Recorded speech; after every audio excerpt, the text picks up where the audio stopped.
तो ये बताइए, आप सबको पता होगा कि प्रकृति में जितने भी पदार्थ पाए गए हैं वो आमतौर पर 3 स्टेट में होते हैं, 3 अवस्था में वो पाई जाती है। क्या क्या?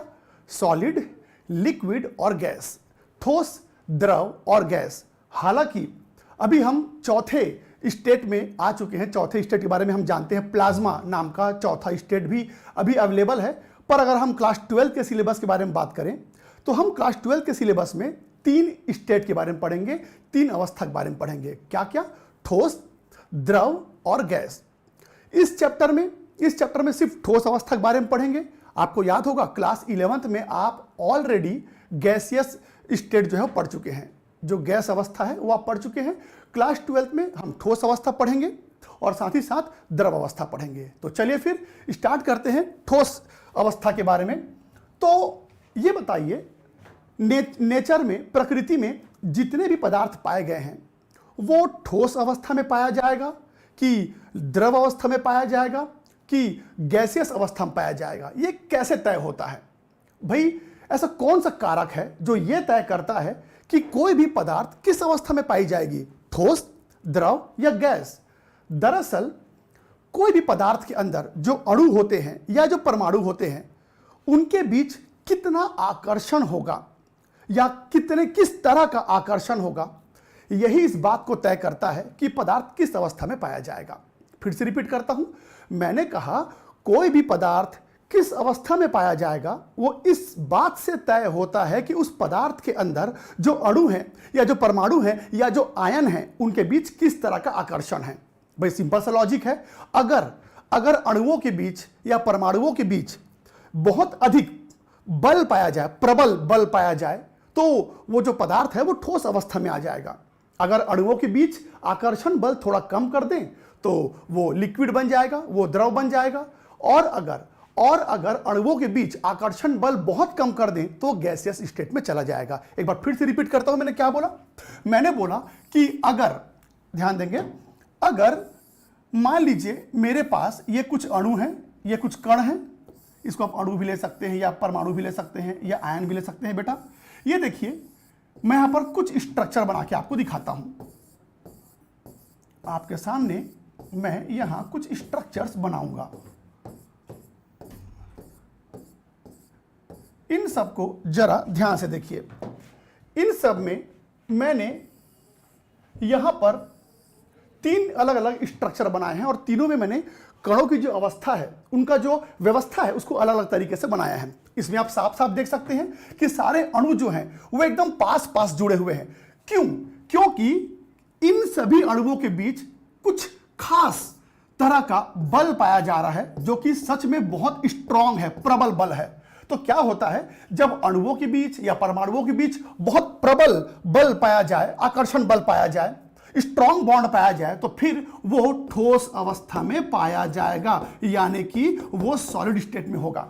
और अगर अणुओं के बीच आकर्षण बल थोड़ा कम हो जाए, अणुओं के बीच अगर आकर्षण बल थोड़ा कम हो जाए तो फिर वो द्रव अवस्था में पाया जाएगा, यानी कि लिक्विड स्टेट में पाया जाएगा। और अगर ऐसे अवस्था के बारे में बात करें जिसमें या तो अणुओं के बीच आकर्षण बल नहीं है या फिर बहुत कम है, अगर हम इस अवस्था के बारे में बात करें जिसमें आप कहेंगे कि अणुओं के बीच कोई आकर्षण बल नहीं है या बहुत कम है, इस तरह के अवस्था को हम क्या कहते हैं बेटा? गैसियस अवस्था बोलते हैं, या सिंपल भाषा में इसको हम लोग गैसियस स्टेट कहते हैं।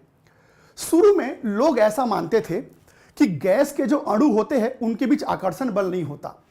शुरुआत में लोग ऐसा सोचते थे कि जो अणु होते हैं इनके बीच आकर्षण बल नहीं होता। बाद में एक साइंटिस्ट जिनका नाम था वंडरवॉल, ये आपने क्लास 11 में पढ़ा होगा, वंडरवॉल नाम के साइंटिस्ट ने पहली बार बताया कि गैस के जो अणु होते हैं उनके बीच भी आकर्षण बल होता है। हालांकि वो आकर्षण बल बहुत कमजोर सा होता है, वीक होता है, और उस आकर्षण बल को हम लोग वंडरवॉल आकर्षण बल कहते हैं या वंडरवॉल फोर्स कहते हैं। तो एक बार फिर से रिपीट कर दूं, कोई भी पदार्थ किस अवस्था में पाया जाएगा, कोई भी पदार्थ किस अवस्था में पाया जाएगा वो इस बात से तय होता है कि उसके अणुओं के बीच कितना आकर्षण बल है। अगर आकर्षण बल बहुत ज्यादा हुआ तो फिर वो ठोस अवस्था में पाया जाएगा, बल थोड़ा सा कम कर दें तो लिक्विड स्टेट में, और अगर आकर्षण बल नहीं के बराबर हो जाए तो वो गैस हो जाएगा। चलिए ठीक है, तो फिलहाल तो हम इस चैप्टर में सिर्फ और सिर्फ ठोस अवस्था के बारे में बात करेंगे। तो अब यहां से हम लिक्विड स्टेट को और गैसेस स्टेट को यहां पर छोड़ देंगे और हम अब यहां से आगे ठोस अवस्था के बारे में बात करेंगे। ठीक है, अब होता क्या है, नेचर में, प्रकृति में जितने भी तरह के ठोस पाए गए हैं, आप अपने आसपास देखिए, कोई भी ठोस पदार्थ अगर आपके सामने है तो तय है कि वो दो कैटेगरी में बांटा गया होगा, दो तरीकों से उसको वर्गीकरण किया जाता है। तो गौर सुनेगा, मैंने कहा प्रकृति में जितने भी ठोस पाए गए हैं वो दो तरह के ही होंगे, सिर्फ दो तरह के। पहला जिसे हम कहते हैं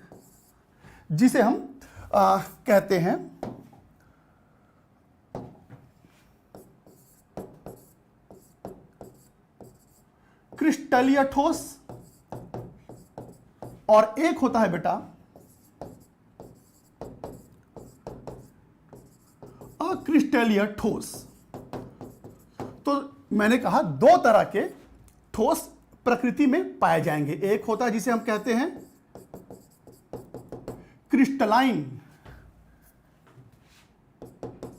क्रिस्टलाइन सॉलिड कहते हैं इसको हम, और एक जो होता है जिसको अक्रिस्टलाइन या इसे हम एमोर्फस सॉलिड भी कहते हैं, इसे एमोर्फस सॉलिड भी कहा जाता है। फिर से रिपीट करता हूं, नेचर में जितने भी ठोस पाए गए हैं या पाए जा सकते हैं उनको दो कैटेगरी में रखा गया है, या तो वो क्रिस्टली होंगे या तो फिर वो एमोर्फस यानी कि अक्रिस्टली होंगे। सबसे पहले मैं आप लोगों से यह जानना चाहूंगा कि क्रिस्टली ठोस क्या होता है। क्या आप क्रिस्टल के बारे में मुझे बता सकते हैं? आपके हिसाब से क्रिस्टल या क्रिस्टली ठोस क्या होता है, क्रिस्टलाइन सॉलिड क्या होता है, मुझे बताएंगे? आपके हिसाब से क्रिस्टल का क्या मतलब है? सिर्फ क्रिस्टल वर्ड सुनते दिमाग में क्या आता है?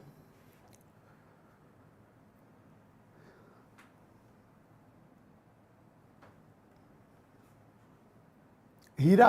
हाँ, सही बात है, हीरा एक क्रिस्टल का एग्जाम्पल है। पर मैं एग्जाम्पल नहीं पूछ रहा हूं, मैं आपसे एग्जाम्पल नहीं पूछ रहा हूं, मैं आपसे यह पूछ रहा हूं कि क्रिस्टल का क्या मतलब होता है।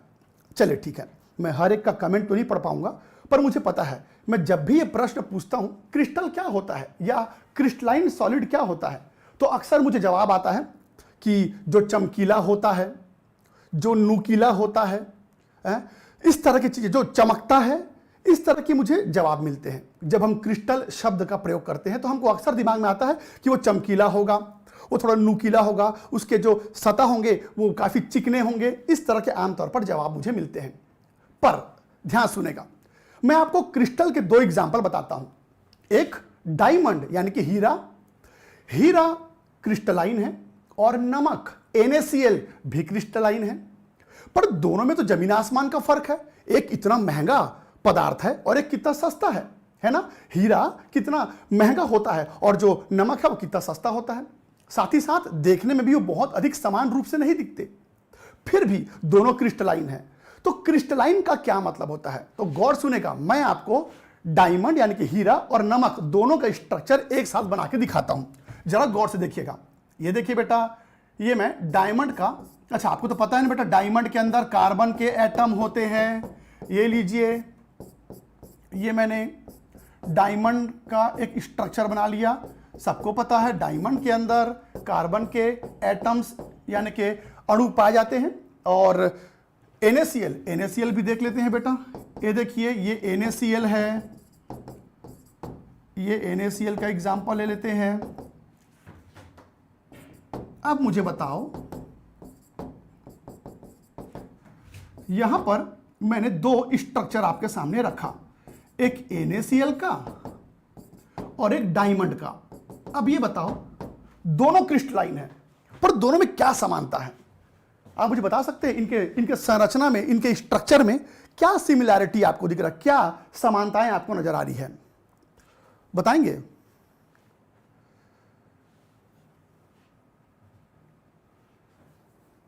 मैं बताता हूं।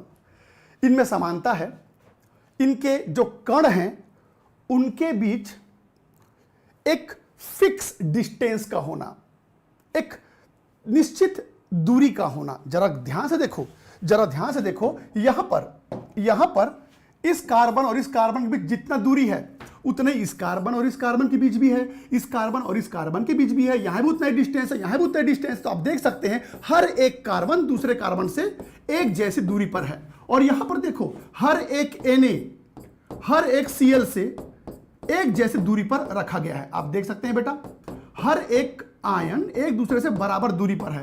तो निष्कर्ष ये निकला कि आपके सामने इस बात से कोई फर्क नहीं पड़ता कि कौन सा पदार्थ है।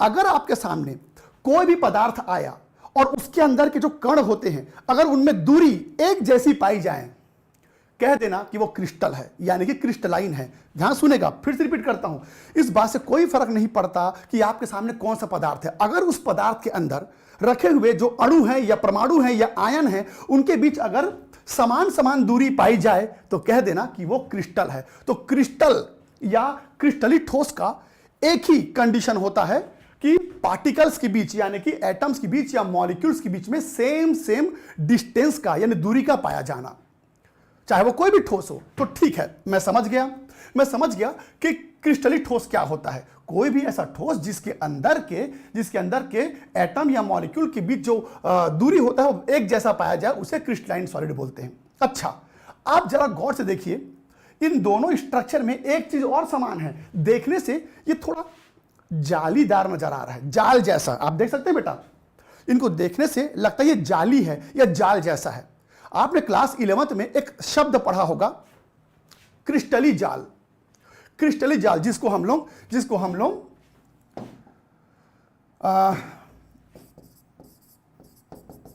क्रिस्टल लैटिस कहते हैं। ये बताइए, क्या आपने ये शब्द सुना है, क्रिस्टली जाल? ये हमने क्लास 11th में पढ़ा हुआ है, जो बंधुता वाला जो चैप्टर था उसमें, और जो पेरियोडिक टेबल वाला चैप्टर था उसमें ये पढ़ाया गया है, क्रिस्टली जाल। तो जरा गौर सुनेंगे बेटा, ये जो क्रिस्टलाइन सॉलिड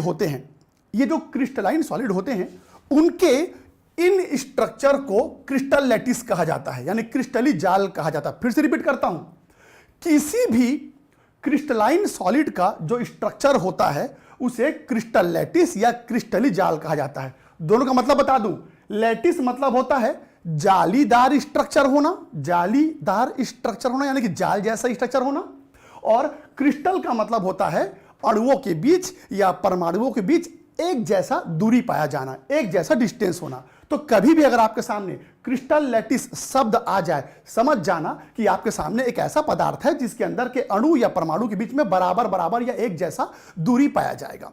चलिए ठीक है, अब बात करते हैं एमॉर्फस की। एमॉर्फस एक ऐसा ठोस होता है जो अक्रिस्टली होता है। बेटा, एक ऐसा ठोस होता है जिसके अंदर अणुओं का कोई निश्चित व्यवस्था नहीं पाई जाती। इनका जो अणु है इनमें कोई फिक्स ये देखिए जमावट नहीं होता। इनके अणुओं या परमाणुओं के बीच में किसी प्रकार का कोई निश्चित व्यवस्था नहीं होती। ये एकदम रैंडम होते हैं, तितर बितर। कहीं पर आपको ज्यादा अणु नजर आएंगे और कहीं पर आपको कम अणु नजर आएंगे। इसमें कोई खास व्यवस्था नहीं होती। तो कोई भी ऐसा ठोस जिसके अंदर के अणुओं के बीच कोई निश्चित व्यवस्था ना पाई जाए, इसे एमॉर्फस कहा जाता है। अब इसका क्या एग्जाम्पल है? तो एमॉर्फस का सबसे बेस्ट एग्जाम्पल है रबर। तो जो रबर का टुकड़ा होता है वो एमॉर्फस होता है। इसके अलावा एक डाउट बच्चों को होता है, खैर आप तो अब 12वीं क्लास से पहुंच गए हैं, जो छोटे क्लास के बच्चे होते हैं उनको लगता है कि जो कांच होता है, कांच यानी कि ग्लास, छोटे बच्चे जो 9th क्लास में होते हैं या 8th क्लास में होते हैं उनको लगता है ग्लास क्रिस्टलाइन होता है या क्रिस्टल होता है। कभी देखना, आप कभी मार्केट जाते हो तो मार्केट में वो ग्लास का बना हुआ क्रिस्टल मिलता है जिसको हम ऐसे घर में लटकाते हैं, कभी ऐसा ब्रेसलेट के रूप में यूज करते हैं, कभी पेंडेंट के रूप में यूज करते हैं, लड़कियां कान में भी क्रिस्टल जैसा कुछ पहनते हैं। तो बेटा वो ग्लास का बना होता है और ग्लास क्रिस्टल नहीं होता। ऐसा कुछ लोग सोचते हैं कि जो ग्लास है यानी कि कांच है, कांच जो है वो क्रिस्टली होता है, लेकिन ग्लास जो है वो एमॉर्फस है, वो अक्रिस्टली सॉलिड है, क्योंकि उसके अंदर का जो अणु होते हैं उनमें कोई खास व्यवस्था नहीं होता। उसके जो पार्टिकल्स होते हैं वो यहां वहां रैंडमली रहते हैं। तो चलिए, अभी तो मैंने पहले आप लोगों को एक साधारण अंतर बताया है क्रिस्टली ठोस और एमॉर्फस ठोस के बारे में, पर बोर्ड एग्जाम में क्वेश्चन आता है कि कम से कम 3 अंतर लिखिए क्रिस्टलाइन सॉलिड और एमॉर्फस सॉलिड के बीच में। मैंने कहा एग्जाम में क्वेश्चन पूछा जाता है क्रिस्टली ठोस और जो अक्रिस्टली ठोस है उसके बीच में अंतर बताइए। तो एक अंतर आप समझ गए क्या? पहला अंतर, जो क्रिस्टली ठोस होते हैं उनमें अणुओं या परमाणुओं के बीच में एक निश्चित व्यवस्था पाई जाती है, जबकि एमॉर्फस में जो एटम्स या मॉलिक्यूल होते हैं उनमें कोई खास पैटर्न नहीं होता, कोई खास अरेंजमेंट नहीं होता। चलिए एक काम करते हैं, पहले क्रिस्टलाइन सॉलिड और एमॉर्फस सॉलिड के बीच में क्या अंतर होता है उसे एक बार शॉर्ट में डिस्प्ले करता हूं मैं, उसके बाद एक एक पॉइंट को मैं आपके सामने एक्सप्लेन करूंगा। तो यहां पर ये देखिए, यहां पर कुछ अंतर मैंने लिखे हुए हैं क्रिस्टली ठोस और अक्रिस्टली ठोस के बीच में। तो ये जो चीजें यहां पर लिखी हुई हैं इसको मैं एक एक करके एक्सप्लेन करूंगा। आप एक काम कीजिए, पहले ना इसका एक स्क्रीनशॉट ले लो, फिर मैं इसका आपको एक्सप्लेन करता हूं बेटा। इसका स्क्रीनशॉट ले लेंगे प्लीज, फिर ये सारे पॉइंट एक एक करके मैं कवर करता हूं।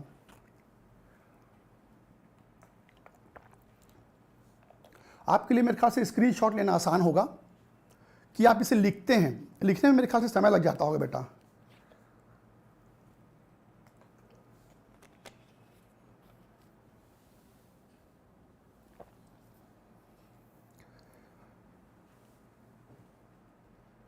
चलो ठीक है, तो मेरे ख्याल से आप लोगों ने इसका स्क्रीनशॉट ले लिया होगा।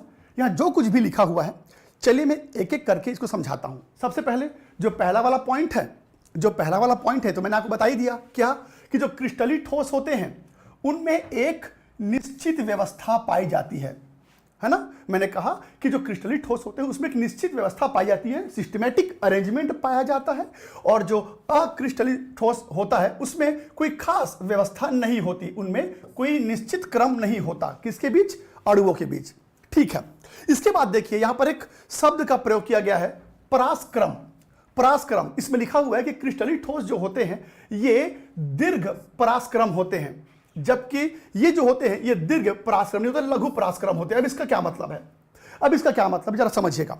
दरअसल इसका मतलब यह है कि यहां पर ये जो मैंने डायमंड का स्ट्रक्चर बनाया है या NaCl का स्ट्रक्चर बनाया है, जो क्रिस्टलाइन सॉलिड होते हैं ना, उनके अंदर अणुओं के बीच बिल्कुल सिस्टमैटिक अरेंजमेंट होता है, बहुत ही अच्छे से उनकी व्यवस्था की जाती है, और आप उस ठोस में कितने भी दूर तक जाओ वो व्यवस्था बिगड़ेगी नहीं। मैंने कहा कि जो क्रिस्टली ठोस होता है उसका आप कितना भी बड़ा स्ट्रक्चर ले लो, आप यहां से वहां तक जाओगे तो पूरे शुरू से लेकर अंत तक आपको अणुओं के बीच सही व्यवस्था मिलेगी, व्यवस्था आपको बिगड़ी हुई नजर नहीं आएगी। लेकिन जो एमॉर्फस सॉलिड होता है, अगर एक बड़ा सा आप एमॉर्फस सॉलिड लेते हो और आप यहां से वहां तक जाओगे तो शुरू में हो सकता है आपको अणुओं के बीच थोड़ी व्यवस्था मिल भी जाए, पर ज्यादा दूर तक वो व्यवस्था बनी नहीं रह सकती।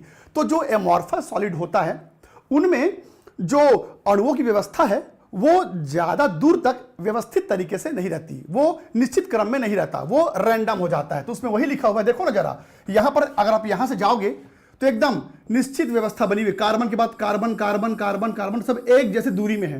पर जरा यहां तो देखो, मैं यहां से जब जाना चालू करता हूं इस तरफ, तो आप देखेंगे कि अचानक कहीं पर ज्यादा पार्टिकल है, कहीं पर कम पार्टिकल। तो इसमें आपको अणुओं का कोई खास व्यवस्था अधिक दूरी तक नजर नहीं आएगी। तो यहां पर जो सेंटेंस लिखा हुआ था ना, यहां पर जो सेंटेंस लिखा हुआ था दीर्घ परासक्रम, इसका मतलब अधिक दूरी तक जाने पर भी आपको सही अणुओं के बीच व्यवस्था मिलेगी, और इसमें कुछ खास व्यवस्था नहीं रहता। चलिए अब इसके बाद एक दूसरे पॉइंट पे आते हैं।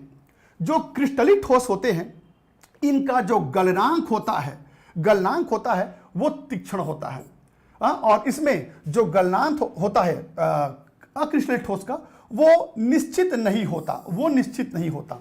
चलिए जरा इसका मतलब समझते हैं, इस चीज का जरा मतलब समझते हैं। ये बताइए किसी भी ठोस का जो गलनांक होता है वो किस बात पे डिपेंड करता है? किसी भी ठोस का जो मेल्टिंग पॉइंट होता है, जो गलनांक होता है, ये जो गलन ऊर्जा होती है, वो किस चीज पर डिपेंड करता है? क्या आपको पता है कि किसी भी ठोस को जब हम ऊष्मा देते हैं, हीट देते हैं, तो उस ठोस के अंदर, गौर सुनेगा, उस ठोस के अंदर जितने भी अणु होंगे या परमाणु होंगे,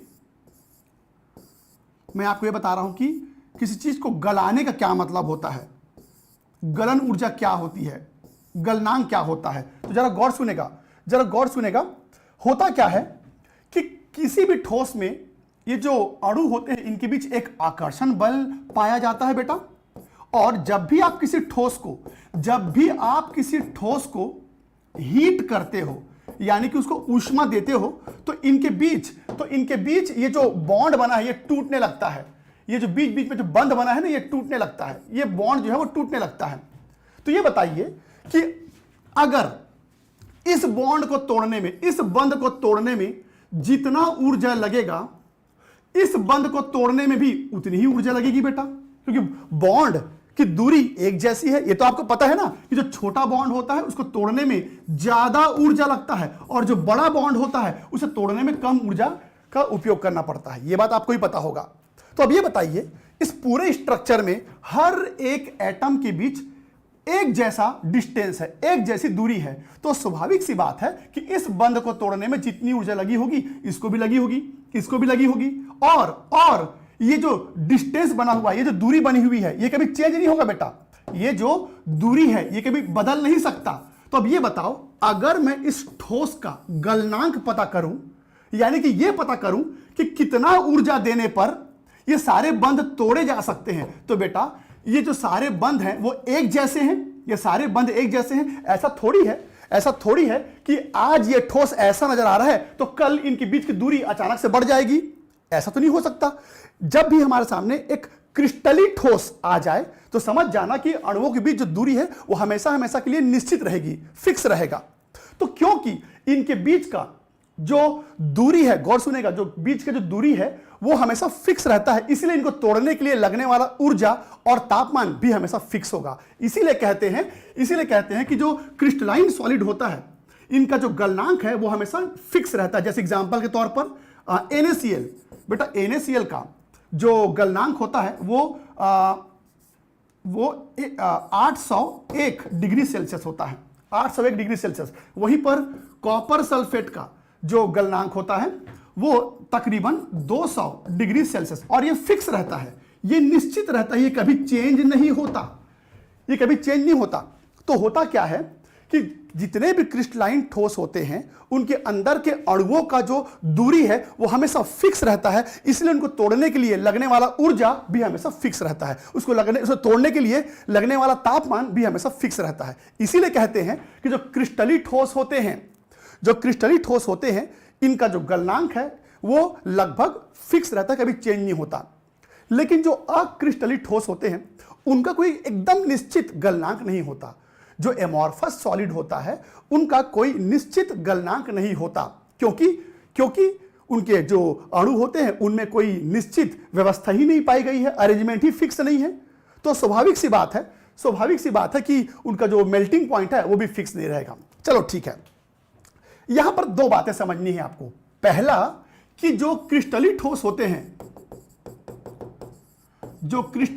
होते हैं, पहली बात, उनका जो गलनांक है वो एकदम निश्चित रहता है।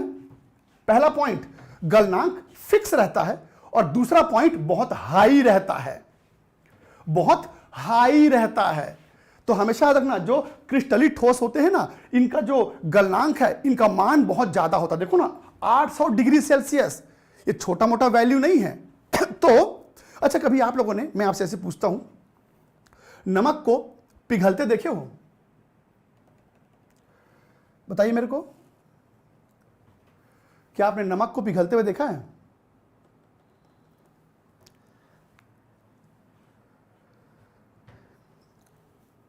देखो, अभी कुछ बच्चे बोल रहे हैं, कुछ लोग बोल रहे हैं कि हाँ देखा है, और कुछ लोग बोल रहे हैं नहीं। मैं आपको बताता हूं, आपने व्यक्तिगत तौर पे नमक को पिघलते हुए नहीं देखा है। नमक को आप आसानी से पिघला नहीं पाओगे, उसका उसका गलनांक बहुत ज़्यादा होता है। फिर कुछ लोग मुझे यहाँ पर लिख के भेज रहे हैं कि हाँ हमने देखा है, तो मैं क्लियर कर दूँ, आपने नमक को पिघलते हुए देखा है, ध्यान सुनेंगे, सॉरी घुलते हुए देखा है, पिघलते हुए नहीं देखा है, दोनों में अंतर है ना बेटा। मैंने पूछा कि कभी आपने नमक को पिघलते हुए देखा है, तो अगर आपको लग रहा है कि हाँ हमने नमक को पिघलते हुए देखा, तो मैं क्लियर कर दूं, वो पिघलता हुआ नमक नहीं था, वो घुलता हुआ नमक था, दोनों में फर्क होता है। तो नमक जो है वो आसानी से नहीं गलता, इसका मेल्टिंग पॉइंट बहुत हाई होता है। अच्छा, आप लोग नोटिस किए होंगे, घर में अगर कभी भी देखना मम्मी आपकी कोई नमकीन बनाती है, मान लीजिए चिवड़ा या ऐसा कुछ वो बनाती है, आप लोग नोटिस किए होंगे कभी घर में अगर आपकी मम्मी कोई नमकीन बनाए जैसे कि चिवड़ा, तो देखना चिवड़ा पक के तैयार हो जाता है पर नमक नीचे में रह जाता है, वो नहीं गलता, जो नमक है वो नीचे में रह जाता है। तो बेटा अगर आपको उस नमक को गलाना है तो तापमान बढ़ाना पड़ेगा, और अगर तापमान बढ़ाओगे तो नमक तो बाद में पिघलेगा, पहले आपका जो बर्तन है वो पिघल जाएगा। तो नमक को पिघलाना आसान नहीं है। तो क्यों? अरे भाई, जितने भी क्रिस्टली ठोस होते हैं इनका गलनांक इतना ज्यादा क्यों होता है, इनका गलनांक इतना हाई क्यों होता है? क्योंकि इनका जो अरेंजमेंट है वो बहुत सिस्टमैटिक है, इनका जो अरेंजमेंट है वो बहुत सिस्टमैटिक है। इसीलिए जो क्रिस्टली ठोस होते हैं ना बेटा, ये बहुत ज्यादा स्थायी भी होते हैं, यानी कि स्टेबल होते हैं, बहुत ज्यादा स्थायी होते हैं यानी कि स्टेबल। अब यहां पर स्थायी शब्द से क्या मतलब है? अच्छा, आप मुझे बात बताइए, कभी भी जब हम लोग कोई घर बनाते हैं, ध्यान सुनेगा, मैं यहां पर क्रिस्टली ठोस स्थायी होते हैं, और जो स्थायी होते हैं वो आसानी से पिघलते नहीं, जो स्थायी होते हैं वो आसानी से पिघलते नहीं। तो क्रिस्टली ठोस स्थायी होते हैं, इसको आप किस तरह समझ सकते हैं? तो मैं आपसे क्वेश्चन पूछ रहा था कि ये बताइए, कभी जब हम लोग घर बनाते हैं तो उसमें जो ईंट का आप उपयोग करते हो, आप बहुत सारे ईंट लेते हो, एक के ऊपर एक ईंट को रखते हो और आपका घर बनकर तैयार हो जाता है। ये बताइए, घर बनाते वक्त हम लोग जो ईंट लेते हैं, सभी ईंटों का आकार एक जैसा क्यों होना चाहिए, या एक जैसा क्यों होता है? मैंने कहा घर बनाते वक्त जब हम ईंटों को रखना चालू करते हैं तो सभी ईंटों का आकार एक जैसा क्यों होता है? अब ऐसा मत कहना कि ईंट बनाने वाले के पास जो सांचा है वो एक ही टाइप का है तो उसी आकार का ईंट बनाएगा, या ईंट एक जैसे आकार के ही होते हैं, ये कोई आंसर नहीं है। तो सुनना ध्यान से, भाई ऐसा भी तो हो सकता था ना कि मैं एक छोटा ईंट लूं, फिर एक बड़ा ईंट लूं, एक और छोटा ईंट, एक और बड़ा ईंट, तो छोटे बड़े ईंट से क्या घर बनाया जा सकता है? नहीं, छोटे बड़े ईंट से घर नहीं बनाया जा सकता। तो बेटा किसी चीज को स्थायी करने के लिए, गौर सुनेगा, किसी चीज को स्थायी करने के लिए उनके बीच के आकर्षण को प्रबल करना पड़ता है और दूरी को भी। तो बेटा अगर आकार छोटा बड़ा कर दोगे, तो इनकी जो व्यवस्था बिगड़ जाएगी और ये स्थायी नहीं रह पाएगा, ये अस्थायी हो जाएगा। और सोचो ना, जब हम घर बनाते हैं तो उसमें जो ईंट होती है सबका आकार एक जैसा होता है, इसीलिए आपके घर का जो दीवार है वो स्थायी बन पाता है, स्ट्रांग बन पाता है, वो हिलेगा नहीं, वो टूटेगा नहीं। तो बस मैं यहां पर वही कह रहा था कि जो क्रिस्टली ठोस होते हैं वो इसलिए स्थायी होते हैं क्योंकि उनमें एक जैसे साइज वाले जो अणु हैं वो एक जैसे दूरी में पाए जाते हैं। तो जब भी अलग अलग प्रकार के कण एक जैसे दूरी में आ जाए तो वो जो पदार्थ है वो स्टेबल हो जाएगा, वो स्थायी हो जाएगा। और जब भी कोई चीज स्थायी हो जाता है तो फिर समझ जाना कि वो उसका जो गलनांक है वो बहुत हाई होगा। तो यहां पर हमने दो बातें समझी। पहला, जो क्रिस्टली ठोस होते हैं इनका गलनांक बहुत ज्यादा होता है क्योंकि इनकी व्यवस्था निश्चित होती है, ये बहुत सिस्टमैटिकली अरेंज रहते हैं। और दूसरा, इनका जो गलनांक है वो फिक्स रहता है, निश्चित रहता है, कभी बदलता नहीं। क्यों नहीं बदलता?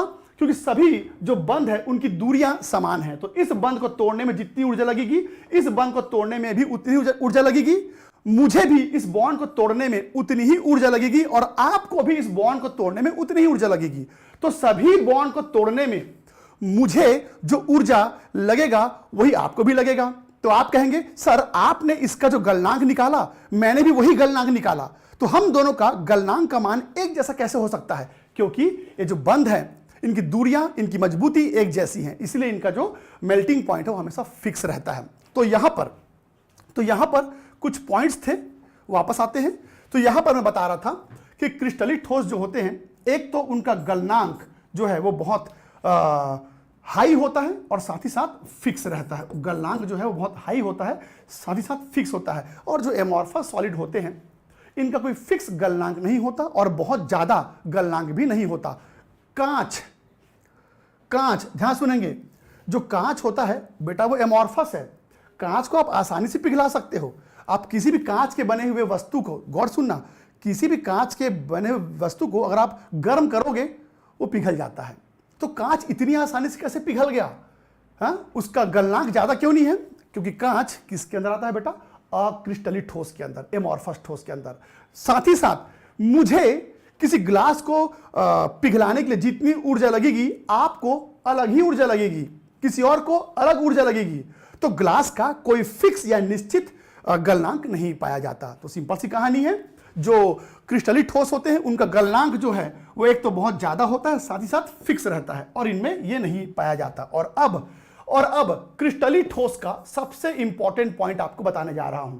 एग्जाम में बच्चे जिस पॉइंट को लेकर के परेशान होते हैं वो ये है बेटा, ये विषम दैशिक और समदैशिक, ये जो दो पॉइंट है इसको लेके बच्चे थोड़े परेशान होते हैं। अक्सर कहा जाता है कि जो क्रिस्टली ठोस होते हैं वो विषम दैशिक होते हैं और जो अक्रिस्टली ठोस होते हैं वो समदैशिक। इस पॉइंट पे बहुत कंट्रोवर्सी होता है। तो इस पॉइंट को बस थोड़ा ध्यान समझिएगा। सारे पॉइंट तो आसान थे, थोड़ा बहुत क्लास 11 से संबंधित भी था, पर ये आपके लिए एकदम नया है, विषम दैशिक और समदैशिक। चलो इसको जरा समझते हैं। असल में होता क्या है कि ध्यान सुनेंगे बेटा, पहले ना मैं एक काम करता हूं, यहां पर एक क्रिस्टली ठोस बना लेता हूं। यहां हम क्रिस्टली ठोस ले लेंगे और यहां पर अक्रिस्टली ठोस लेंगे, इसको एमॉर्फस भी कहते हैं। अब चलिए ध्यान से सुनेगा, ध्यान सुनेंगे। हाँ जी, मैं यहां पर क्रिस्टली ठोस का एक स्ट्रक्चर आपके सामने बनाता हूं। थोड़ा ध्यान समझिएगा प्लीज, ये बहुत इंपॉर्टेंट पॉइंट है बेटा, एग्जाम में बहुत ज़्यादा पूछा जाता है। तो इस पॉइंट को थोड़ा ध्यान से समझेंगे प्लीज,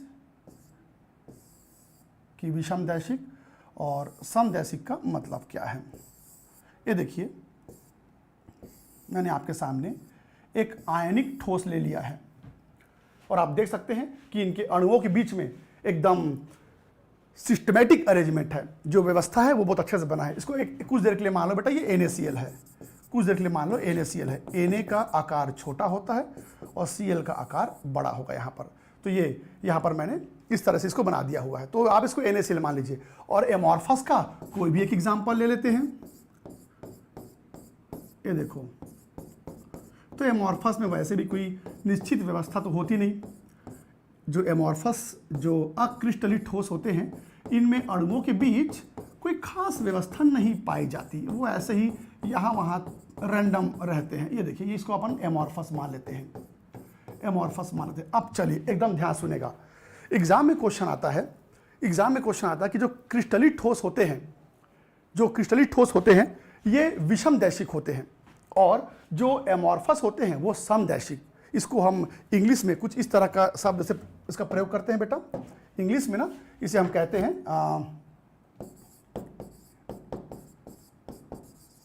एनआइसोट्रॉपिक, और यानी कि विषम दैशिक, और इसे हम कहते हैं आइसोट्रॉपिक यानी कि समदैशिक। ध्यान सुनेंगे। अब इन शब्दों का थोड़ा सा मतलब समझने की कोशिश कीजिएगा, एकदम गौर सुनना। क्या आपको पता है कि ऐसे बहुत सारे भौतिक गुण होते हैं, गौर सुनेगा, ऐसे बहुत सारे भौतिक गुण होते हैं जो अणुओं के व्यवस्था पर निर्भर करते हैं। ध्यान सुनेगा, ऐसे बहुत सारे भौतिक गुण होते हैं पदार्थों के जो अणुओं के व्यवस्था पर निर्भर करते हैं। अगर अणुओं की व्यवस्था बदल दी जाए तो कुछ ऐसे भौतिक गुण होते हैं जो बदल जाते हैं। जैसे कि जो प्रकाश होता है उसकी गति, जो प्रकाश की गति है वो जब प्रकाश किसी एक माध्यम से दूसरे माध्यम पे जाता है, और आपने मेरे ख्याल से पढ़ा ही है ना, आप लोअर क्लास से पढ़े हो इसको। जैसे ये देखो, ऐसा मान लीजिए ये एयर है और ये वाटर है, तो आप सबको पता होगा कि लाइट जो है यानी कि जो प्रकाश है वो एयर, यानी कि जो ये जो एयर वाला मीडियम है इसमें उसकी गति अलग होगी और पानी के अंदर उसकी गति, प्रकाश की गति अलग होगी। क्यों?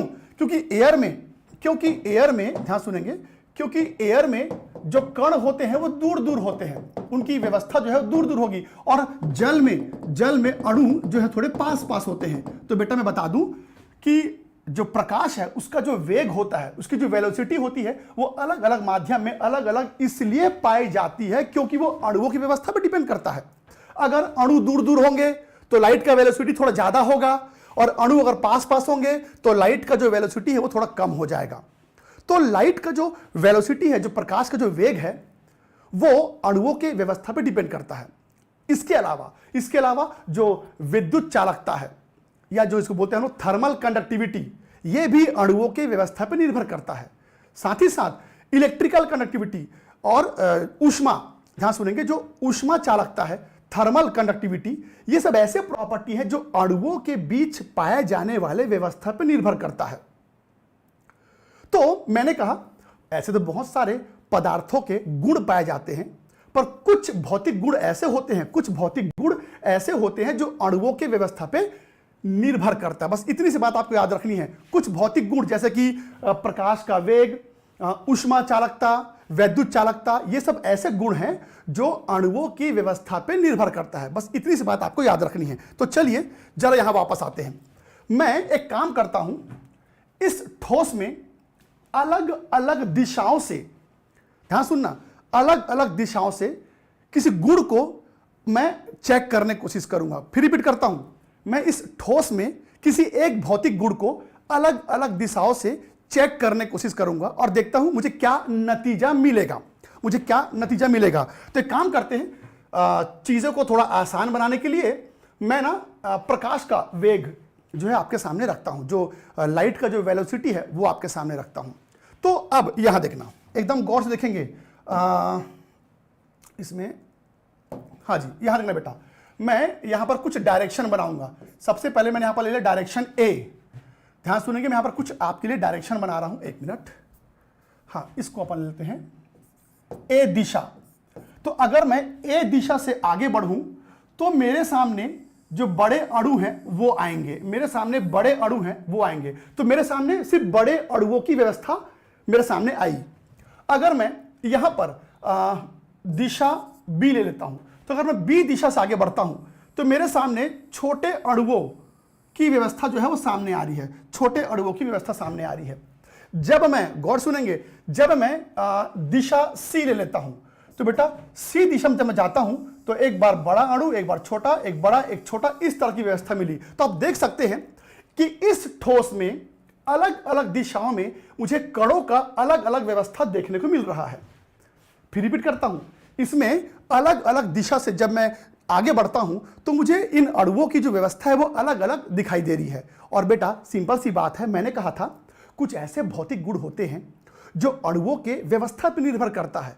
तो स्वाभाविक सी बात है, इस तरफ व्यवस्था अणुओं की अलग है, इस तरफ व्यवस्था अणुओं की अलग है, इस तरफ व्यवस्था अणुओं की अलग है। तो कोई भी भौतिक गुण जब मैं इस दिशा से नापूंगा तो अलग आएगा, इस दिशा से, इस रास्ते से नापूंगा तो अलग आएगा, इस रास्ते से नापूंगा तो अलग आएगा।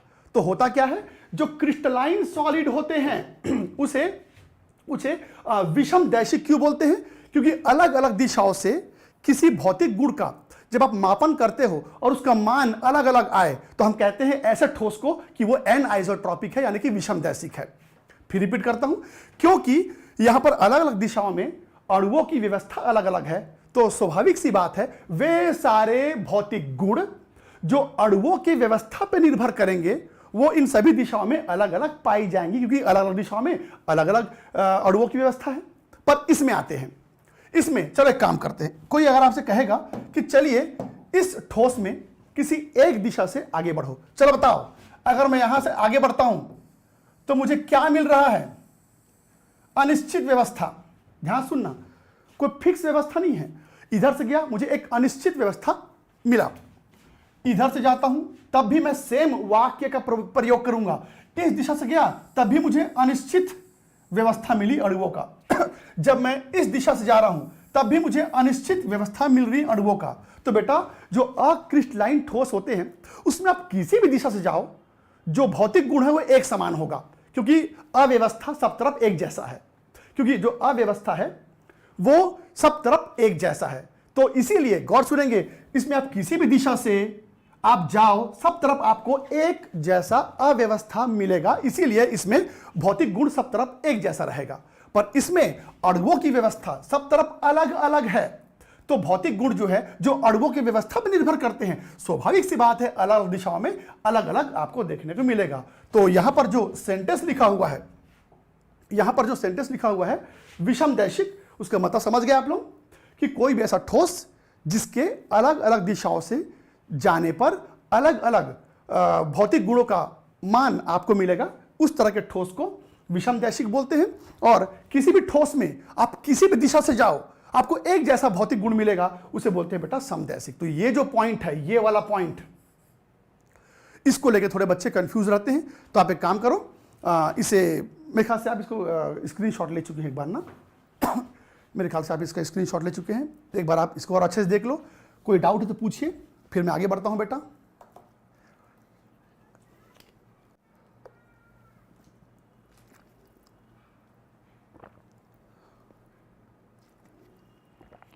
ओके, आगे बढ़ते हैं। ठीक है, अब मैंने आपको यह तो बता दिया कि ठोस दो प्रकार के होंगे, क्रिस्टली और अक्रिस्टली। लेकिन अब मुझे क्या पढ़ना है, मेरे सिलेबस में क्या है, तो मैं आपको बता दूं, आपके सिलेबस में अक्रिस्टली ठोस अब यहां से आगे नहीं जाएगा। आपको इस पूरे चैप्टर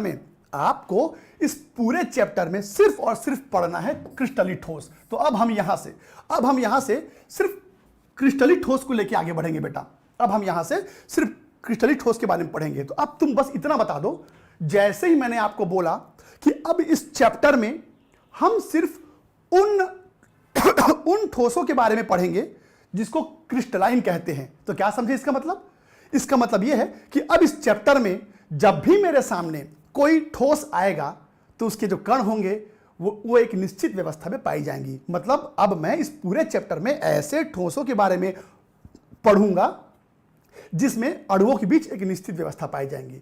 तो चलिए आगे बढ़ते हैं। तो अब यहां से मैं आपको बताता हूं कि आखिर क्रिस्टली ठोस कितने प्रकार के होते हैं। अब हम यहां से आगे देखेंगे बेटा कि क्रिस्टली ठोस कितने प्रकार के होते हैं। तो पहले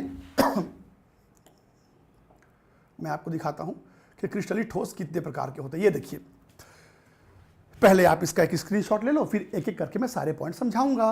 तो बेटा जो क्रिस्टली ठोस होते हैं ना, वो बेसिकली चार तरह के होते हैं। ध्यान दीजिएगा, यहां पर मैंने सिर्फ ठोस लिखा हुआ है, पर इसको ना क्रिस्टली ठोस लिख लेना, ठीक है। क्रिस्टलीय ठोसों के प्रकार, हम यहां पर ना सिर्फ क्रिस्टली ठोस के बारे में पढ़ेंगे।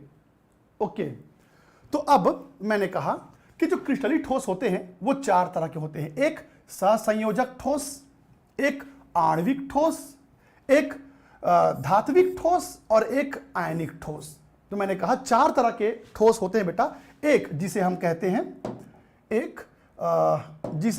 हैं सहसंयोजक ठोस, जिसको हम लोग कोवैलेंट सॉलिड भी कहते हैं। दूसरा आणविक ठोस, जिसे एक मिनट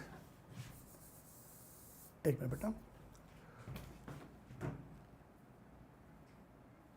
यहां पर इसे हम कहेंगे कोवैलेंट सॉलिड कहते हैं। इसे आणविक ठोस को हम कहते हैं मॉलिक्यूलर सॉलिड। ये जो धात्विक ठोस होते हैं इसे हम कहते हैं मेटेलिक सॉलिड, और जो ये आयनिक दिख रहे हैं इसको हम सिंपल आयनिक सॉलिड ही कहते हैं। तो कुल मिला के जो क्रिस्टली ठोस होते हैं वो चार तरह के ही होते हैं, सहसंयोजक ठोस, आणविक ठोस, धात्विक ठोस और आयनिक। अब एक काम करते हैं, यहां मैंने कुछ चीजें लिखी हुई हैं, पर पहले इसको मत देखो, मैं पहले समझाता हूं कि ये सब क्या होता है। फिर कुछ देर के बाद जब दोबारा आप इसको देखेंगे अपने आप समझ जाएंगे कि इन सब चीजों का क्या मतलब है। तो चलिए मैं आपको दिखाता हूं बेटा। तो मैंने कहा चार तरह के ठोस होते हैं। क्या क्या लिखा था मैंने? कोवैलेंट सॉलिड यानी कि सहसंयोजी ठोस। दूसरा था मॉलिक्यूलर सॉलिड,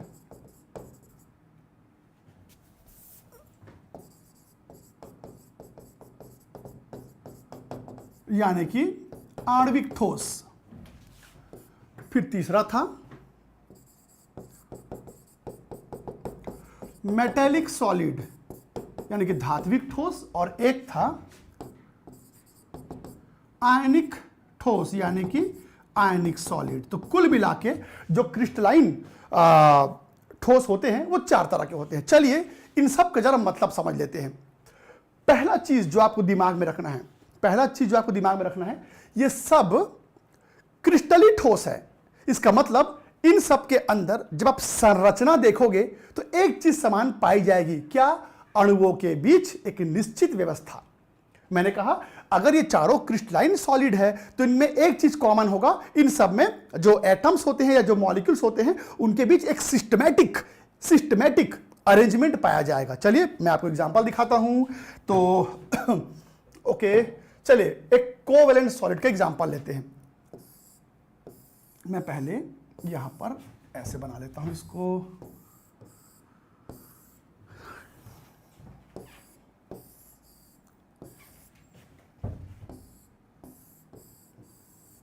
ये देखो, ओके।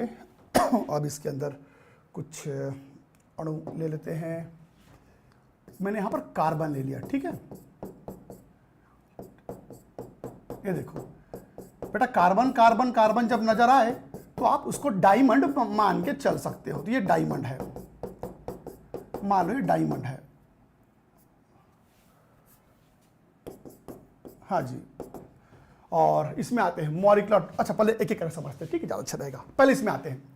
तो यहां पर सहसंयोजी ठोस किसे कहते हैं? सहसंयोजी ठोस किसे कहा जाता है? ऐसा ठोस जिसके अंदर, गौर सुनेंगे, ऐसा ठोस जिसके अंदर पाए जाने वाले परमाणु आपस में सहसंयोजी बंध से जुड़े होते हैं। सहसंयोजी बंध से जुड़े होते हैं। ऐसे ठोस को हम बोलते हैं बेटा सहसंयोजी ठोस या कोवेलेंट सॉलिड। फिर रिपीट करता हूं, ऐसा ठोस जिसके अंदर पाए जाते हैं कोवेलेंट बॉन्ड यानी कि सहसंयोजी बंध। तो कोई भी ऐसा ठोस जिसके अंदर के जो परमाणु होते हैं वो सहसंयोजी बंध से जुड़े होते हैं, ऐसे ठोस को सहसंयोजी ठोस कहा जाता है या कोवेलेंट सॉलिड कहते हैं। अच्छा, अब आते हैं बेटा मॉलिक्यूलर सॉलिड। आप ना मुझे किसी ऐसे ठोस का एग्जाम्पल बताओ जिसके अंदर अणु होता है। ये तो परमाणु है, ये तो एटम है, ये तो एटम्स हैं, परमाणु है। आप कोई ऐसा ठोस बताओ जिसमें अणु होता है, यानी कि मॉलिक्यूल्स होता है। जल्दी बताओ कोई भी ऐसा ठोस जिसमें मॉलिक्यूल पाया जाता है। ठोस बोला है बेटा, ज्यादा अच्छा है आप वाटर मत लिखो, बर्फ लिखो, आइस। ओके, मैंने ठोस बोला है, तुम लोग वाटर लिख रहे हो, वाह।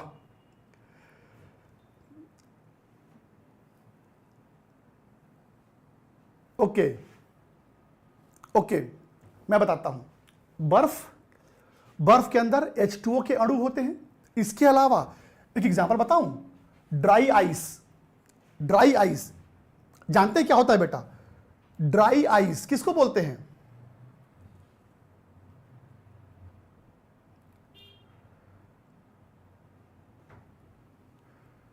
ड्राई आइस, अरे वो देखो किसी फंक्शन वगैरह में, किसी प्रोग्राम में कोई ऐसा चल के आ रहा होता है और नीचे जमीन में वो सफेद सफेद धुआं उड़ रहा होता है।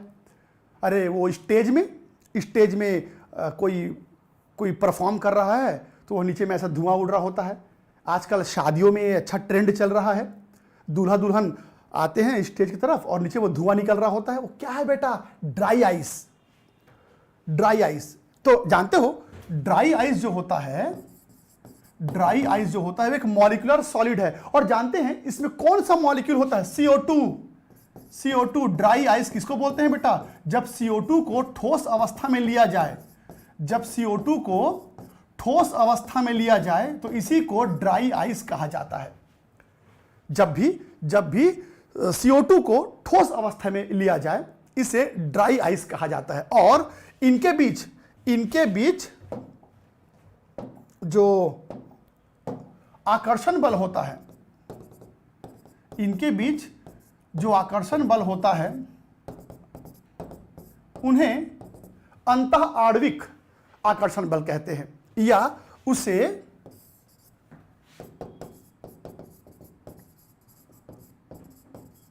इंटरमॉलिक्यूलर फोर्स भी कहते हैं। अंतः आणविक बल कहा जाता है, या इसको इंटरमॉलिक्यूलर फोर्स बोलते हैं। हालांकि आप अपना बुक खोलेंगे ना तो आपके बुक में लिखा हुआ है कि जो मॉलिक्यूलर सॉलिड होते हैं उनके अंदर जो मॉलिक्यूल होते हैं उनके अंदर जो आकर्षण बल होता है उसे हम अंतः आणविक बल कहते हैं। पर मैं आपको बता दूं, ये जो अंतः आणविक बल है ना, जानते हो ये कौन सा बल हो सकता है? ये जो अंतः आणविक बल है ये कौन सा बल हो सकता है? ये आपके बुक में नहीं, मैं आपको बताता हूं बेटा। ये जो अंतः आणविक बल है ये हो सकता है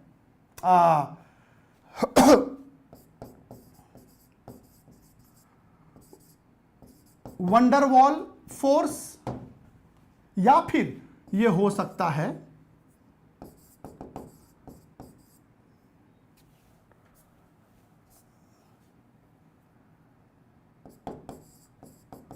डाइपोल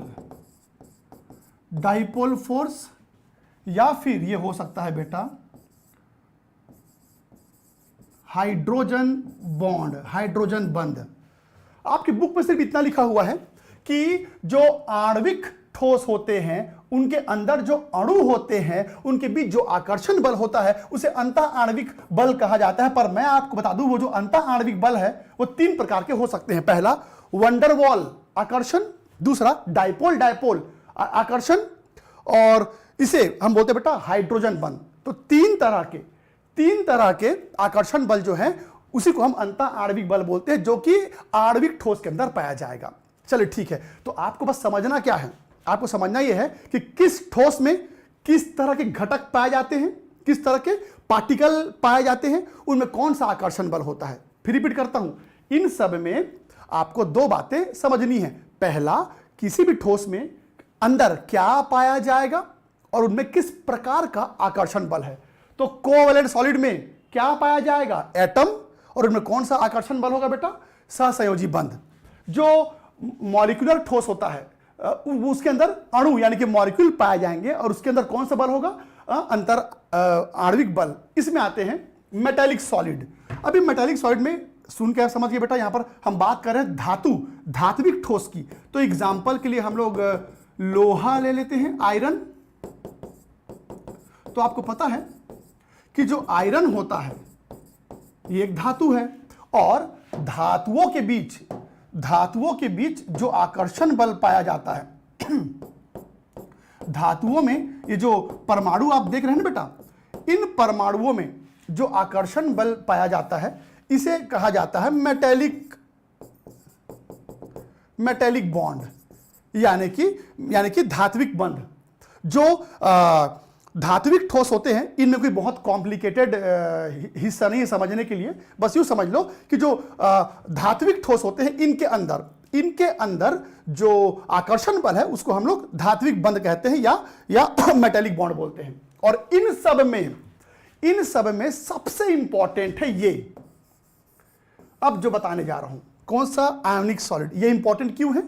क्योंकि अब यहां से इस पूरे चैप्टर में आगे आप इसी के बारे में पढ़ेंगे। अब यहां से ये सब छूट जाएगा, अब यहां से इस चैप्टर में आगे जिस ठोस के बारे में आप पढ़ने जा रहे हैं वो है बेटा आयनिक ठोस। और आयनिक ठोस क्या होते हैं? ऐसे ठोस जिनके अंदर कौन से घटक पाए जाएंगे? आयंस। जिसके अंदर कौन से घटक पाए जाएंगे? आयन पाए जाएंगे। तो ऐसा ठोस जिसके अंदर क्या होंगे बेटा? आयन पाए जाएंगे, उनको हम आयनिक ठोस कहते हैं। अब क्वेश्चन है, इनके बीच कौन सा आकर्षण बल होगा? क्योंकि आप यहां पर 2 ही चीजें समझ रहे हो। एक, किसी ठोस के अंदर क्या पाया जाएगा, क्या घटक पाया जाएगा, और दूसरा, उनके बीच कौन सा आकर्षण बल होगा। तो यहां पर जो आयनिक ठोस होते हैं इनके बीच जो आकर्षण बल होता है ना बेटा, उसे हम कूलम्बिक आकर्षण कहते हैं, या उसे हम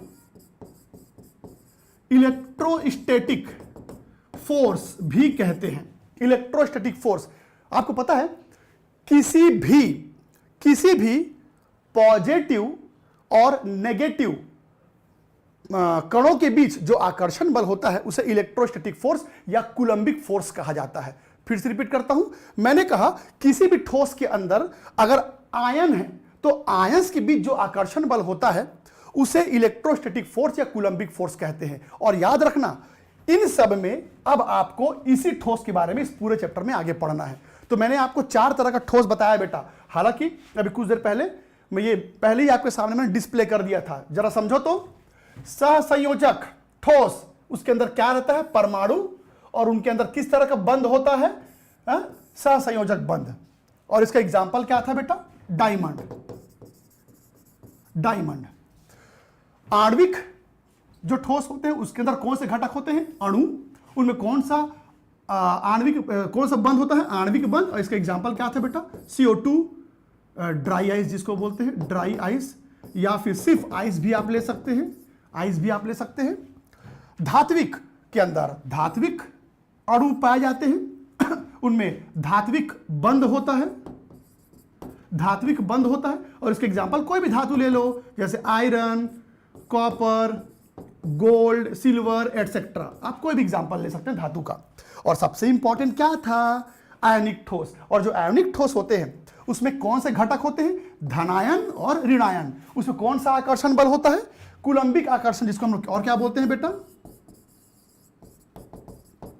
इलेक्ट्रोस्टैटिक फोर्स, या इसको कूलम्बिक आकर्षण भी बोलते हैं। और एग्जाम्पल में कोई भी आयनिक ठोस ले लो, जैसे NaCl ले लो, कॉपर सल्फेट ले लो, आप ले सकते हैं AlCl3 ले लीजिए, आप यहां पर ले लो बेरियम क्लोराइड ले लो, आप कोई भी आयनिक ठोस ले सकते हैं। तो ये देखिए, इतने प्रकार के, टोटल इतने प्रकार के क्रिस्टली ठोस पाए जाते हैं। बस आखिरी में एक क्वेश्चन और पूछूंगा मैं, मुझे बताओ इन सभी प्रकार के जो ठोस हैं उनमें एक क्या समान बात है? इन सब में एक समान चीज बताइए मुझे।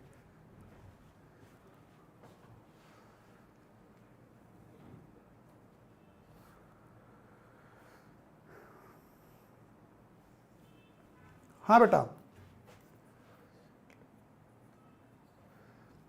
यस, इन सभी में, मैंने पूछा था कि इन सभी में क्या समान बात है? एक चीज, इस वक्त ये जो 4 ठोस आप देख पा रहे हैं, इनमें जो कण हैं, जो घटक है, उनके बीच दूरी एक जैसी है। ये देखो, यहां जितना दूरी, यहां भी उतनी दूरी, यहां भी उतना ही दूरी, यहां भी उतना ही दूरी, यहां भी उतना ही दूरी, यहां जितना डिस्टेंस, यहां भी वही डिस्टेंस, यहां भी वही डिस्टेंस, यहां भी वही डिस्टेंस, यहां जितना दूरी, यहां भी उतनी ही दूरी, यहां भी उतनी ही दूरी, यहां भी उतनी ही दूरी, यहां जितना डिस्टेंस, यहां भी उतना ही डिस्टेंस, यहां भी उतना ही डिस्टेंस। तो इन चारों में एक चीज कॉमन है, ये चारों क्या है बेटा?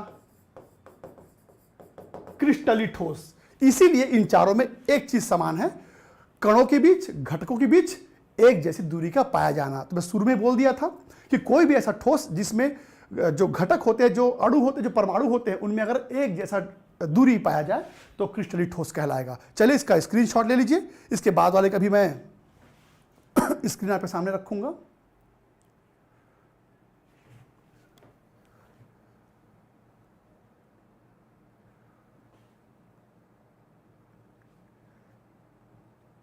ओके, और थोड़ा अच्छे से इसको लिखें तो इस वाले को लिख सकते हैं। हाँ, इसका भी स्क्रीनशॉट ले लीजिए।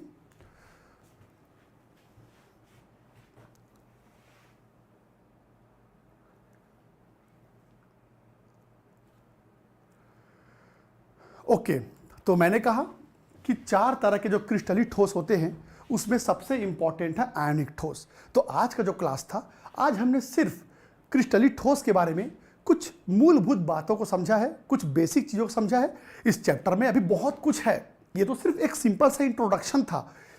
केमिस्ट्री क्लास 12th का बहुत इंटरेस्टिंग है। बस आपसे निवेदन है कि आप प्लीज़ हर एक क्लास ज्वाइन जरूर कीजिएगा, और हमने जो टारगेट बनाया है 95% का, वो अचीव जरूर होगा। तो चलिए फिर एक काम करते हैं बेटा, आज क्लास में इतना ही करते हैं। अगले क्लास में मैं आपको आयनिक ठोस के बारे में और आगे बताऊंगा, और ये देखते हैं कि इस चैप्टर में और क्या क्या पढ़ना है। चलिए फिर मिलते हैं अगले क्लास में।